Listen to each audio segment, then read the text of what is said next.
The Old Nurse's Story by Elizabeth Gaskell.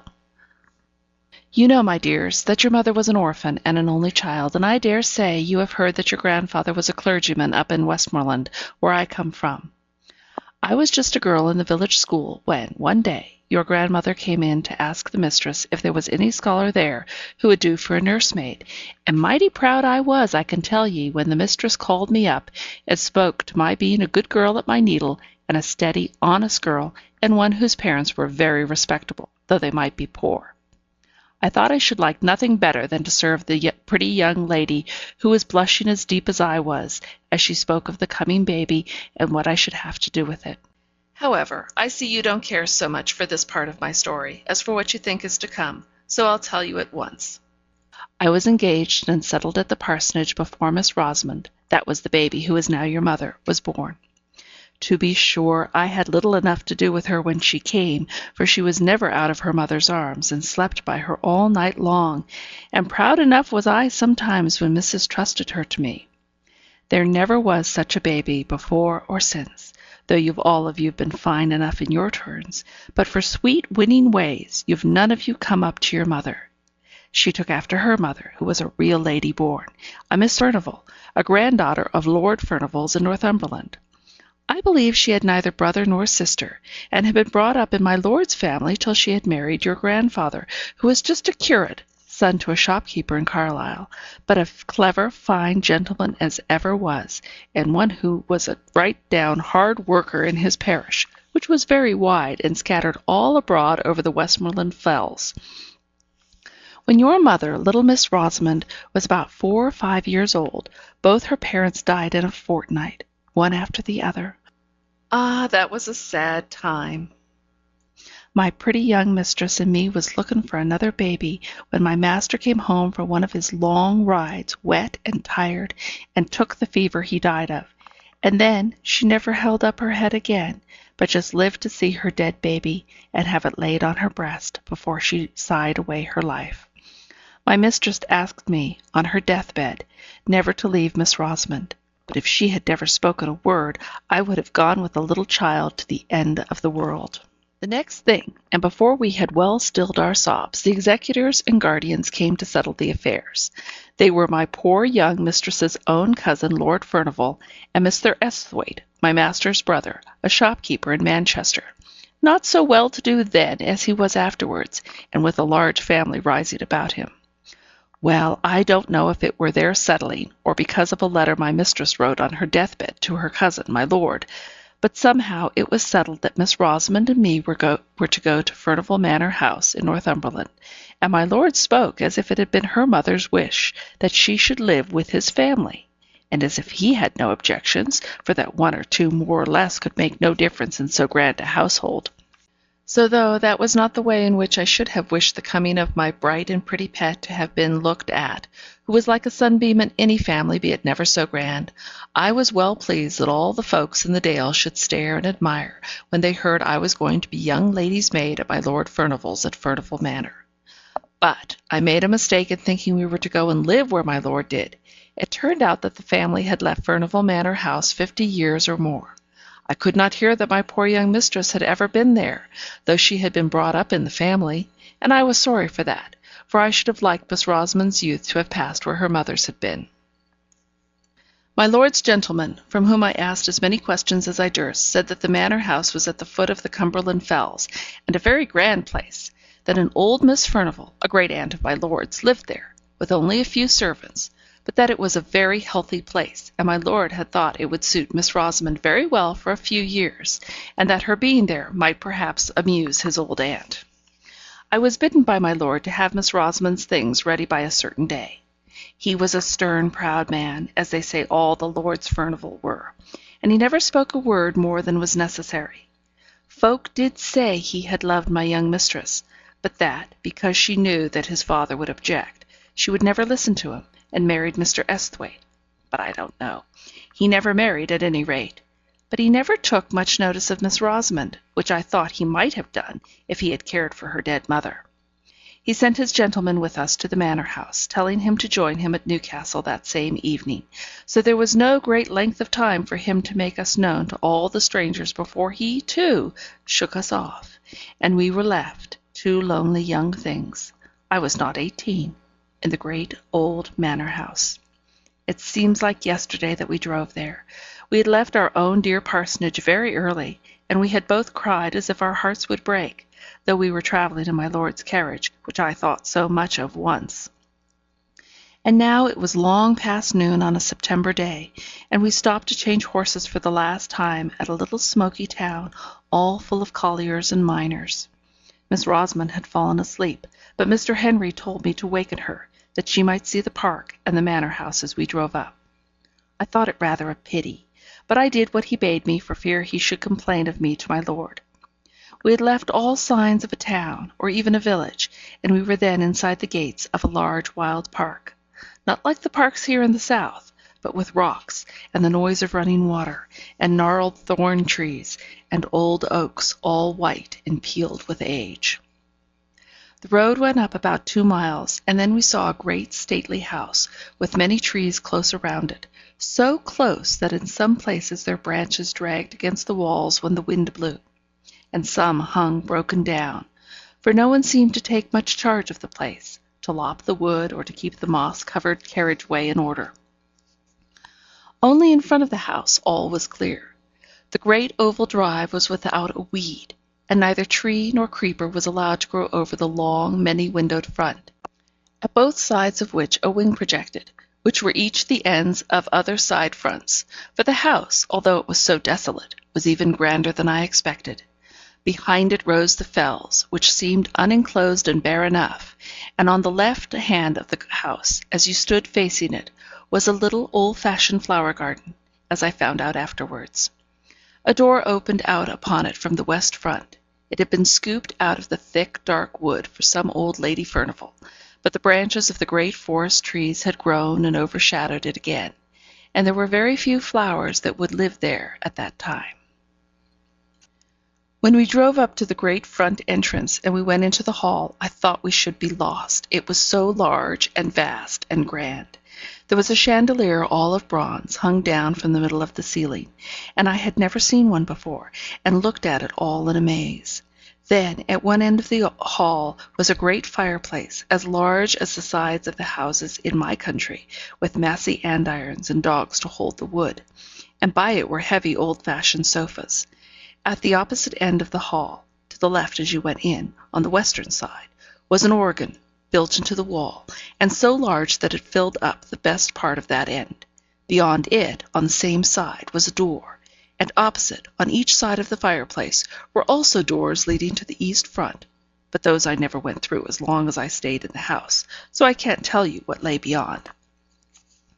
The afternoon was closing in, and the hall, which had no fire lighted in it, looked dark and gloomy, but we did not stay there a moment. The old servant who had opened the door for us bowed to Mr. Henry and took us in through the door at the further side of the great organ, and led us through several smaller halls and passages into the west drawing-room, where he said that Miss Furnival was sitting. Poor little Miss Rosmond held very tight to me, as if she were scared and lost in that great place, and as for myself, I was not much better. The west drawing-room was very cheerful-looking, with a warm fire in it, and plenty of good, comfortable furniture about. Miss Furnival was an old lady not far from 80, I should think, but I do not know. She was thin and tall, and had a face as full of fine wrinkles as if they had been drawn all over it with a needle's point. Her eyes were very watchful, to make up, I suppose, for her being so deaf as to be obliged to use a trumpet. Sitting with her, working at the same great piece of tapestry, was Mrs. Stark, her maid and companion, and almost as old as she was. She had lived with Miss Furnival ever since they both were young, and now she seemed more like a friend than a servant. She looked so cold and grey and stony, as if she had never loved or cared for anyone. And I don't suppose she did care for anyone, except her mistress, and, owing to the great deafness of the latter, Mrs. Stark treated her very much as if she were a child. Mr. Henry gave some message from my lord, and then he bowed good-bye to us all, taking no notice of my sweet little Rosamond's outstretched hand. and left us standing there, being looked at by two old ladies through their spectacles. I was right glad when they rung for the old footman who had shown us in at first, and told him to take us to our rooms. So we went out of that great drawing room, and into another sitting room, and out of that, and then up a great flight of stairs, and along a broad gallery, which was something like a library, having books all down one side, and windows and writing tables all down the other, till we came to our rooms, which I was not sorry to hear were just over the kitchens, for I began to think I should be lost in that wilderness of a house. There was an old nursery that had been used for all the little lords and ladies long ago, with a pleasant fire burning in the grate, and the kettle boiling on the hob, and tea things spread out on the table, and out of that room was the night nursery, with a little crib for Miss Rosmon close to my bed.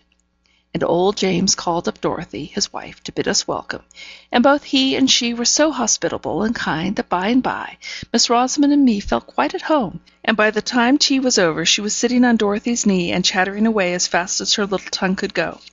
I soon found out that Dorothy was from Westmoreland, and that bound her and me together, as it were, and I would never wish to meet with kinder people than were old James and his wife.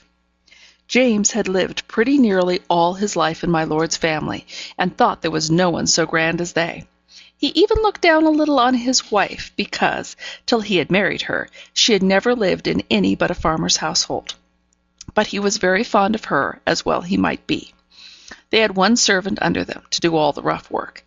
Agnes they called her, and she and me and James and Dorothy, with Miss Furnival and Mrs. Stark, made up the family. Always remembering my sweet little Miss Rosamond.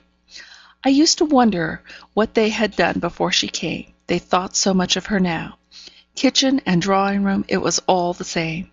The hard, sad Miss Furnival and the cold Mrs. Stark looked pleased when she came fluttering in like a bird, playing and pranking hither and thither with a continual murmur and pretty prattle of gladness.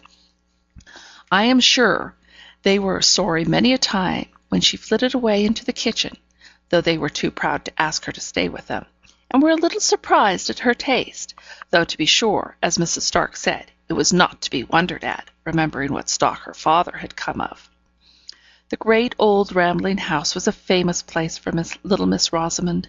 She made expeditions all over it, with me at her heels, all except the east wing, which was never opened, and whither we never thought of going. But in the western and northern part was many a pleasant room, full of things that were curiosities to us, though they might not have been to people who had seen more.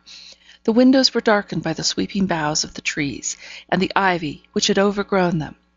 But in the green gloom we could manage to see old china jars and carved ivory boxes and great heavy books, and above all, the old pictures. Once, I remember, my darling would have Dorothy go with us to tell us who they all were, for they were all portraits of some of my lord's family, though Dorothy could not tell us the names of every one.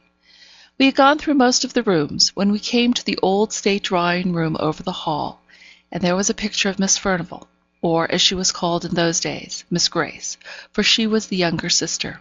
Such a beauty she must have been, but with such a set, proud look, and such scorn looking out of her handsome eyes, with her eyebrows just a little raised, as if she wondered how any one could have the impertinence to look at her, and her lip curled at us, as we stood there gazing. She had a dress on, the like of which I had never seen before, but it was all the fashion when she was young. A hat of some soft white stuff like beaver, pulled a little over her brows, and a beautiful plume of feathers sweeping round it on one side, and her gown of blue satin was open in front to a quilted white stomacher. "Well, to be sure," said I, when I had gazed my fill, "flesh is grass, they do say, but who would have thought that Miss Furnival had been such an out-and-out beauty, to see her now?" "Yes," said Dorothy, "folks change sadly, but if what my master's father used to say was true, Miss Furnival, the elder sister, was handsomer than Miss Grace. Her picture is here somewhere, but if I show it you, you must never let on, even to James, that you have seen it. Can the little lady hold her tongue, think you?" asked she. I was not so sure, for she was such a little sweet, bold, open-spoken child. So I set her to hide herself, and then I helped Dorothy to turn a great picture that leaned with its face towards the wall, and was not hung up as the others were. To be sure, it beat Miss Grace for beauty, and I think for scornful pride, too, though in that matter it might be hard to choose. I could have looked at it an hour, but Dorothy seemed half frightened at having shown it to me, and hurried it back again, and bade me run and find Miss Rosmon, for that there were some ugly places about the house where she should like ill for the child to go. I was a brave, high-spirited girl, and thought little of what the old woman said, for I liked hide-and-seek as well as any child in the parish, so off I ran to find my little one. As winter drew on and the days grew shorter, I was sometimes almost certain that I heard a noise as if someone was playing on the great organ in the hall. I did not hear it every evening, but certainly I did often, usually when I was sitting with Miss Rosmond after I had put her to bed, and keeping quite still and silent in the bedroom. Then I used to hear it booming and swelling away in the distance. The first night, when I went down to my supper, I asked Dorothy who had been playing music, and James said very shortly that I was a gowk to take the wind soughing among the trees for music. But I saw Dorothy look at him very fearfully, and Agnes the kitchen maid said something beneath her breath and went quite white. I saw they did not like my question, so I held my peace till I was with Dorothy alone, when I knew I could get a good deal out of her. So the next day I watched my time, and I coaxed and asked her who it was that played the organ, for I knew that it was the organ and not the wind well enough, for all I had kept silence before James. But Dorothy had had her lesson, I'll warrant, and never a word could I get from her. So then I tried Agnes, though I had always held my head rather above her, as I was evened to James and Dorothy, and she was little better than their servant. So she said I must never, never tell, and if I ever told, I was never to say she had told me. But it was a very strange noise, and she had heard it many a time, but most of all on winter nights and before storms, and folks did say it was the old lord playing on the great organ in the hall, just as he used to when he was alive.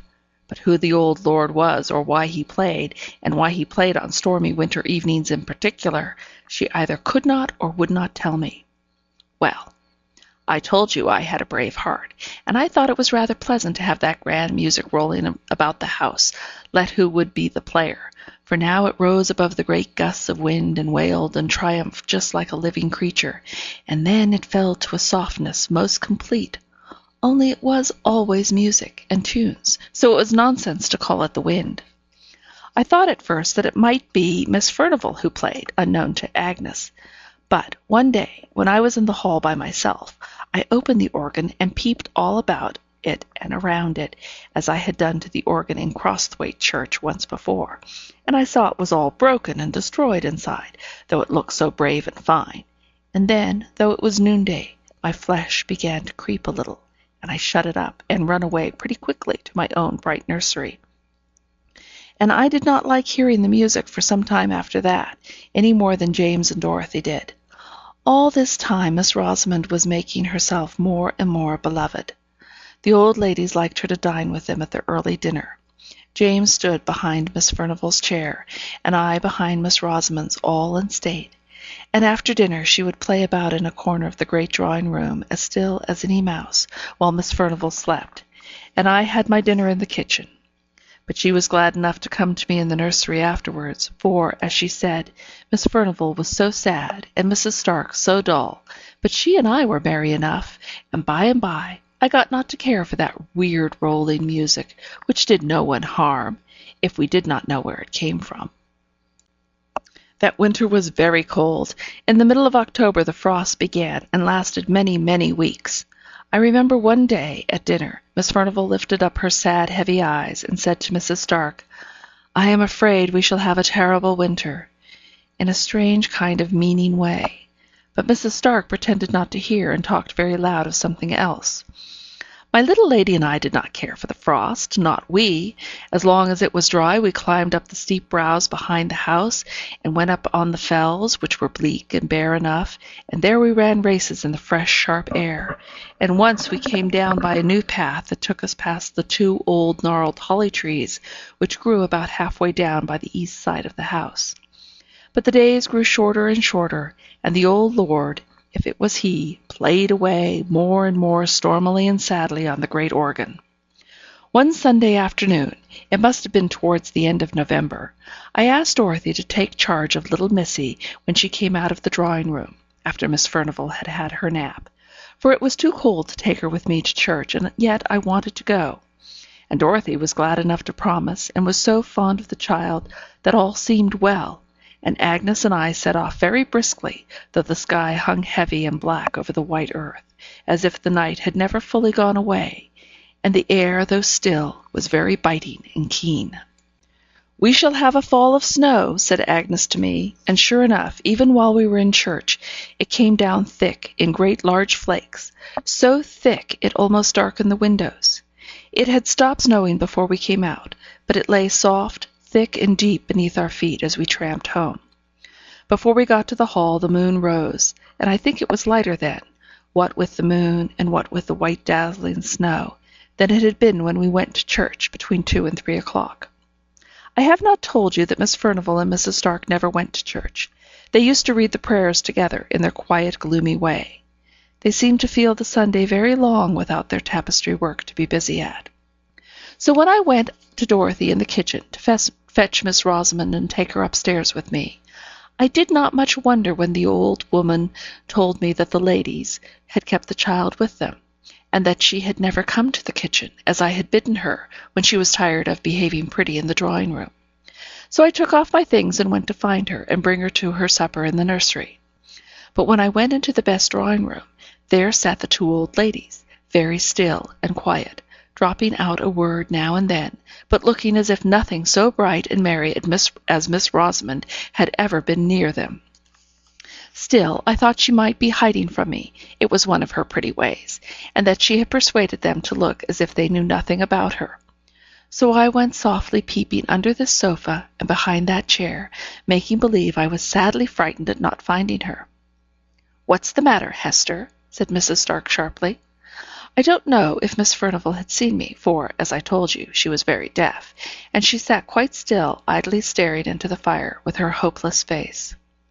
"I'm only looking for my little Rosy-Posy," replied I, still thinking that the child was there and near me, though I could not see her. "Miss Rosamond is not here," said Mrs. Stark. "She went away, more than an hour ago, to find Dorothy." And she too turned and went on looking into the fire. My heart sank at this, and I began to wish I had never left my darling. I went back to Dorothy and told her. James was gone out for the day, but she and me and Agnes took lights and went up into the nursery first, and then we roamed over that great large house, calling and entreating Miss Rosamond to come out of her hiding place and not to frighten us to death in that way. But there was no answer, no sound. "Oh," said I at last, "can she have got into the east wing and hidden there?" But Dorothy said it was not possible, for that she herself had never been in there, that the doors were always locked, and my lord's steward had the keys, she believed. At any rate, neither she nor James had ever seen them. So I said I would go back and see if, after all, she was not hidden in the drawing-room, unknown to the old ladies. And if I found her there, I said I would whip her well for the fright she had given me. But I never meant to do it. Well, I went back to the west drawing-room, and I told Mrs. Stark we could not find her anywhere, and asked for leave to look all about the furniture there, for I thought now that she might have fallen asleep in some warm hidden corner. But no, we looked, Miss Furnival got up and looked, trembling all over, and she was nowhere there. Then we set off again, every one in the house, and looked in all the places we had searched before, but we could not find her. Miss Furnival shivered and shook so much that Mrs. Stark took her back into the warm drawing-room, but not before they had made me promise to bring her to them when she was found. Well-a-day, I began to think she never would be found, when I bethought me to look out into the great front court all covered with snow.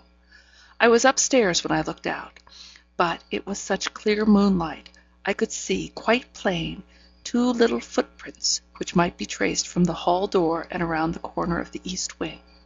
I don't know how I got down, but I tugged open the great stiff hall door, and throwing the skirt of my gown over my head for a cloak, I ran out. I turned the east corner, and there a black shadow fell on the snow. But when I came again into the moonlight, there were the little footmarks going up to the fells. It was bitter cold, so cold that the air almost took the skin off my face as I ran, but I ran on, crying to think how my poor little darling must be perished and frightened. I was within sight of the holly trees, when I saw a shepherd coming down the hill, bearing something in his arms wrapped in his Maud. He shouted to me, and asked me if I had lost a barn, and, when I could not speak for crying, he bore towards me, and I saw my wee Barney lying still, and white and stiff in his arms, as if she had been dead. He told me he had been up to the fells to gather his sheep, before the deep cold of the night came on, and that under the holly trees, black marks on the hillside, where no other bush was for miles around, he had found my little lady, my lamb, my queen, my darling, stiff and cold in the terrible sleep which is frost begotten. Oh, the joy and tears of having her in my arms once again, for I would not let him carry her, but took her, Maud and all, into my own arms, and held her near my own warm neck and heart, and felt the life stealing slowly back again into her little gentle limbs. But she was still insensible when we reached the hall, and I had no breath for speech. We went in by the kitchen door. "Bring the warming pan," said I, and I carried her upstairs, and began undressing her by the nursery fire, which Agnes had kept up. I called my little lammie all the sweet and playful names I could think of, even while my eyes were blinded by my tears, and at last, oh, at length, she opened her large blue eyes. Then I put her into her warm bed, and sent Dorothy down to tell Miss Furnival that all was well, and I made up my mind to sit by my darling's bedside the livelong night. She fell away into a soft sleep as soon as her pretty head had touched the pillow, and I watched by her till morning light, when she wakened up bright and clear, or so I thought at first, and, my dears, so I think now. She said that she had fancied that she should like to go to Dorothy, for that both the old ladies were asleep, and it was very dull in the drawing room, and that, as she was going through the west lobby, she saw the snow through the high window, falling, falling, soft and steady, but she wanted to see it lying pretty and white on the ground, so she made her way into the great hall, and then, going to the window, she saw it bright and soft upon the drive. But while she stood there, she saw a little girl, not so old as she was, but so pretty, said my darling, and this little girl beckoned to me to come out, and oh, she was so pretty and so sweet, I could not choose but go. And then this other little girl had taken her by the hand, and side by side the two had gone round the east corner. "Now you are a naughty little girl in telling stories," said I. "What would your good mamma, that is in heaven, and never told a story in her life, say to her little Rosmond if she heard her, and I dare say she does, telling stories?" "Indeed, Hester," sobbed out my child, "I'm telling you true, indeed I am." "Don't tell me," said I, very stern. "I tracked you by your footmarks through the snow. There were only yours to be seen, and if you had had a little girl to go hand in hand with you up the hill, don't you think the footprints would have gone along with yours?" "I can't help it, dear, dear Hester," said she, crying. "If they did not, I never looked at her feet, but she held my hand fast and tight in her little one, and it was very, very cold. She took me up the fell path, up to the holly trees, and there I saw a lady weeping and crying, but when she saw me, she hushed her weeping, and smiled very proud and grand, and took me on her knee, and began to lull me to sleep. And that's all, Hester, but that is true, and my dear mamma knows it is," said she, crying. So I thought the child was in a fever, and pretended to believe her, as she went over her story over and over again, and always the same. At last Dorothy knocked at the door with Miss Rosmond's breakfast, and she told me the old ladies were down in the eating parlour, and that they wanted to speak to me. They had both been into the night nursery the evening before, but it was after Miss Rosmond was asleep, so they had only looked at her, not asked me any questions. I shall catch it, thought I to myself, as I went along the north gallery. And yet, I thought, taking courage, it was in their charge I left her, and it's they that's to blame for letting her steal away unknown and unwatched. So I went in boldly and told my story. I told it all to Miss Furnival, shouting it close to her ear, but when I came to the mention of the other little girl out in the snow, coaxing and tempting her out, and wiling her up to the grand and beautiful lady by the holly tree, she threw up her arms, her old withered arms, and cried aloud, "Oh, heaven forgive! Have mercy!" Mrs. Stark took hold of her, roughly enough, I thought, but she was past Mrs. Stark's management, and spoke to me in a kind of wild warning and authority. "Hester, keep her from that child. It will lure her to her death. That evil child. Tell her it is a wicked, naughty child." Then Mrs. Stark hurried me out of the room, where, indeed, I was glad enough to go, but Miss Furnival kept shrieking out, "Oh, have mercy! Wilt thou never forgive? It is many a long year ago." I was very uneasy in my mind after that. I durst never leave Miss Rosmon night or day for fear lest she might slip off again, after some fancy or other, and all the more because I thought I could make out that Miss Furnival was crazy, from their odd ways about her, and I was afraid lest something of the same kind, which might be in the family, you know, hung over my darling. And the great frost never ceased all this time, and whenever it was a more stormy night than usual, between the gusts and through the wind, we heard the old lord playing on the great organ. But, old lord or not, wherever Miss Rosamond went, there I followed, for my love for her, pretty, helpless orphan, was stronger than my fear for the grand and terrible sound. Besides, it rested with me to keep her cheerful and merry, as beseemed her age. So we played together, and wandered together, here and there and everywhere, for I never dared to lose sight of her again in that large and rambling house. And so it happened that one afternoon, not long before Christmas Day, we were playing together on the billiard table in the great hall. Not that we knew the right way of playing, but she liked to roll the smooth ivory balls with her pretty hands, and I liked to do whatever she did.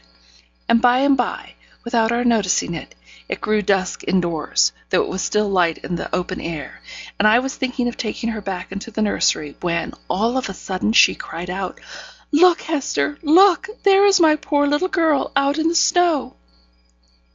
I turned towards the long narrow windows, and there, sure enough, I saw a little girl, less than my Miss Rosmond, dressed all unfit to be out of doors such a bitter night, crying and beating against the window panes as if she wanted to be let in. She seemed to sob and wail till Miss Rosamond could bear it no longer, and was flying to the door to open it, when, all of a sudden, and close upon us, the great organ pealed out so loud and thundering it fairly made me tremble, and all the more when I remembered me that, even in the stillness of that dead cold weather, I had heard no sound of little battering hands upon the window glass, although the phantom child had seemed to put forth all its force, and, although I had seen it wail and cry, no faintest touch of sound had fallen upon my ears. Whether I remembered all this at the very moment, I do not know.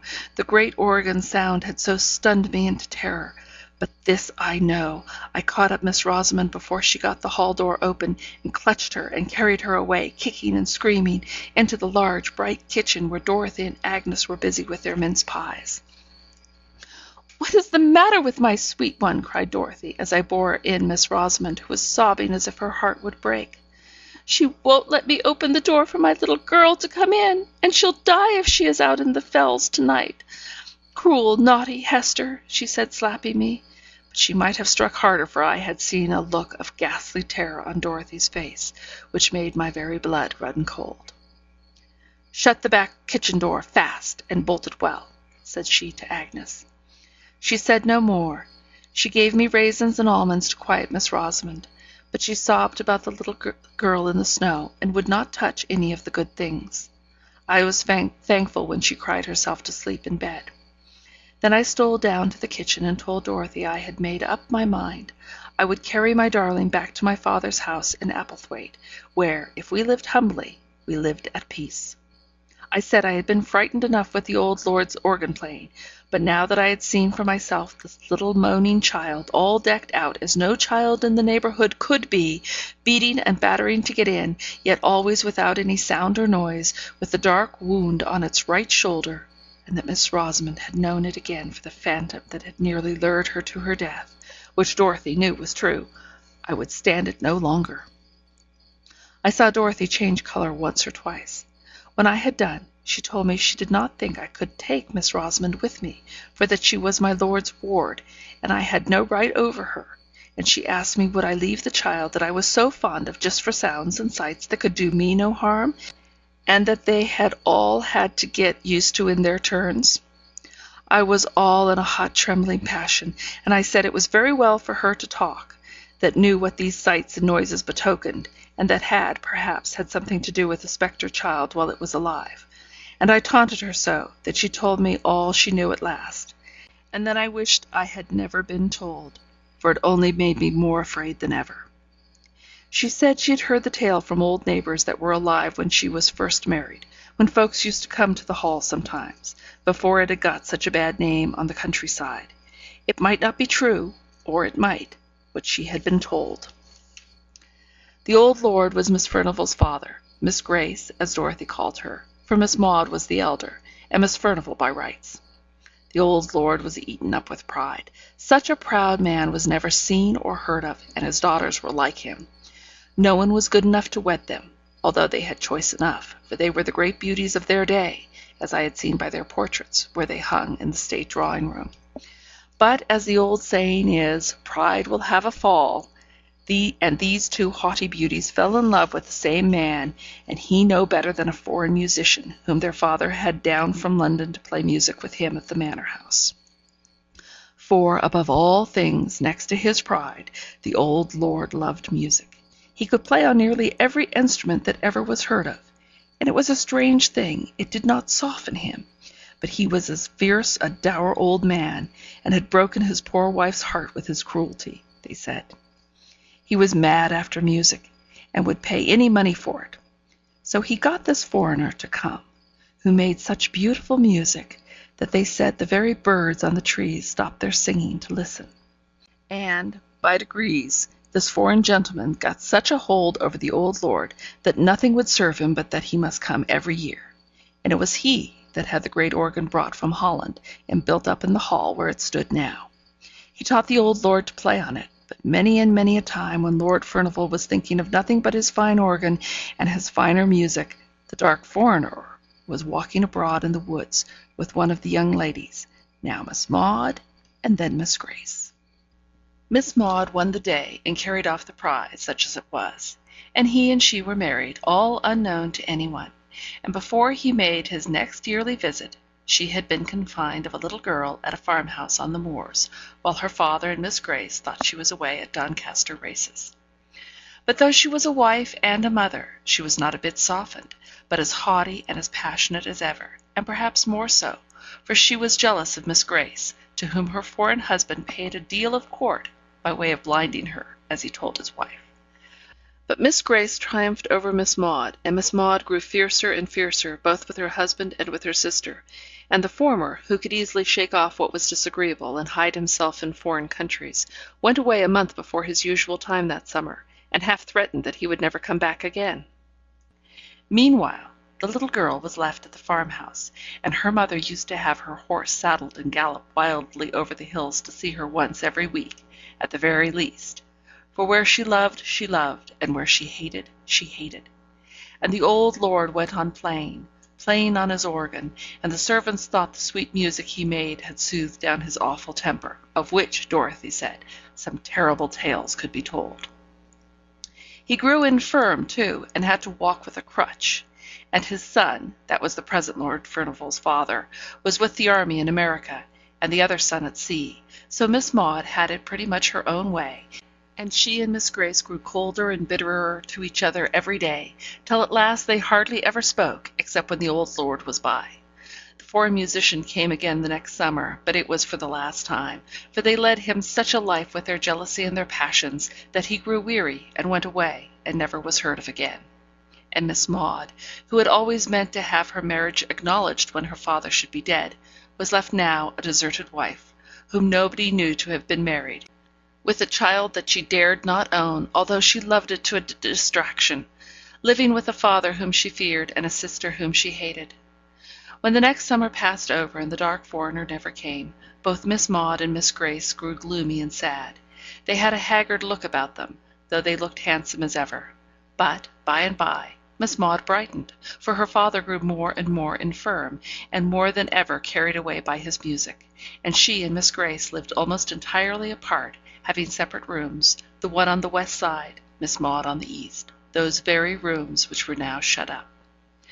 So she thought she might have her little girl with her, and no one need ever know except those who dared not speak about it, and were bound to believe that it was, as she said, a cottager's child she had taken a fancy to. All this, Dorothy said, was pretty well known, but what came afterwards no one knew, except Miss Grace and Mrs. Stark, who was even then her maid, and much more of a friend to her than ever her sister had been. But the servants supposed, from words that were dropped, that Miss Maude had triumphed over Miss Grace, and told her that all the time the dark foreigner had been mocking her with pretended love, he was her own husband. The colour left Miss Grace's cheek and lips that very day for ever, and she was heard to say many a time that sooner or later she would have her revenge, and Mrs. Stark was for ever spying about the east rooms. One fearful night, just after the new year had come in, when the snow was lying thick and deep and the flakes were still falling, fast enough to blind anyone who might be about and abroad, there was a great and violent noise heard, and the old lord's voice above all, cursing and swearing awfully, and the cries of a little child, and the proud defiance of a fierce woman, and the sound of a blow, and a dead stillness, and moans and wailings dying away on the hillside. Then the old lord summoned all his servants and told them, with terrible oaths and words more terrible, that his daughter had disgraced herself, and that he had turned her out of doors, her and her child, and that if ever they gave her help or food or shelter, he prayed that they might never enter heaven. And all the while Miss Grace stood by him, white and still as any stone, and, when he had ended, she heaved a great sigh, as much as to say her work was done, and her end was accomplished. The old lord never touched his organ again, and died within the year, and no wonder, for on the morrow of that wild and fearful night the shepherds, coming down the fell side, found Miss Maude sitting all crazy and smiling under the holly trees, nursing a dead child, with a terrible mark on its right shoulder. But that was not what killed it, said Dorothy. It was the frost and the cold. Every wild creature was in its hole, and every beast in its fold, while the child and its mother were turned out to wander on the fells. And now you know all, and I wonder if you are less frightened now. I was more frightened than ever, but I said I was not. I wished Miss Rosmon and myself well out of that dreadful house for ever, but I would not leave her, and I dared not take her away. But oh, how I watched her and guarded her. We bolted the doors and shut the window shutters fast, an hour or more before dark, rather than leave them open 5 minutes too late. But my little lady still heard the weird child crying and mourning, and not all we could do or say could keep her from wanting to go to her and let her in from the cruel wind and the snow. All this time I kept away from Miss Furnival and Mrs. Stark as much as ever I could, for I feared them. I knew no good could be about them, with their grey, hard faces, and their dreamy eyes looking back into the ghastly years that were gone. But, even in my fear, I had a kind of pity for Miss Furnival at least. Those gone down to the pit can hardly have a more hopeless look than that which was ever on her face.